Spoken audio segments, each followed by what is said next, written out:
حسین جون میشه کرم پودر رو روی پوست صورت و مواد داخل خون پلاستیکی کرد؟ بله.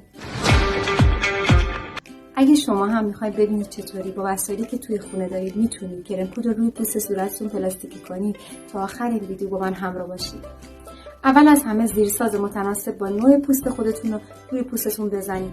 بعد هر کرم پودر معمولی که دارین فقط باید متناسب با نوع پوست خودتون باشه رو روی پوستتون میزنید. وقتی کرم پودر به صورت لایه نازک روی کل پوست صورتتون زدین، با یه پد چربی اضافه اون رو میگیرید. یادتون باشه که این کار رو باید به صورت ضربه‌ای انجامش بدید. وقتی که کرم پودر به صورت یه لایه نازک روی کل پوست صورتتون زدین و با پد لاتکس تمام چربی اضافه اون رو گرفتین، میایم از این اسپری استفاده میکنیم تا پوستمون رو پلاستیکی کنیم. داخل این اسپری یه لیوان آب مقطر،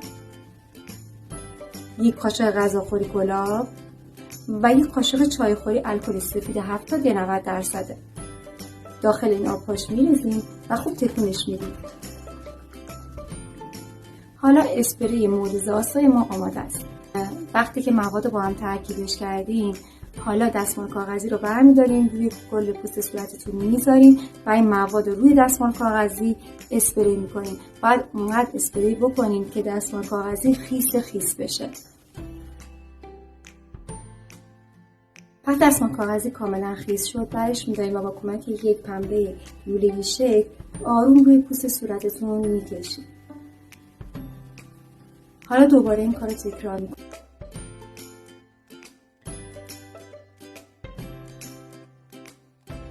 وقتی پنبه رو به صورت آروم و به صورت لوله‌ای روی کل پوست صورتتون میکشین، چربی رو میگیریم.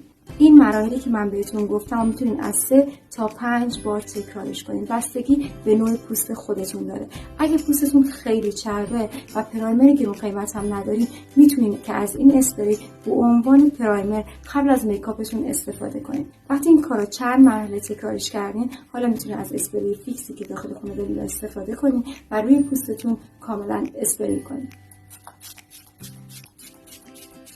بیایم با هم دیگه تست کنیم که ببینیم واقعا این کرم پودر روی پوست صورت من پلاستیکی شده یا نه.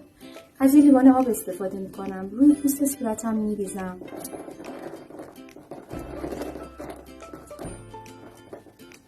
کامل روی پوست صورتم ریخته. با کمک یه دونه دستمال کاغذی روی پوست صورتم ضربه میزنم.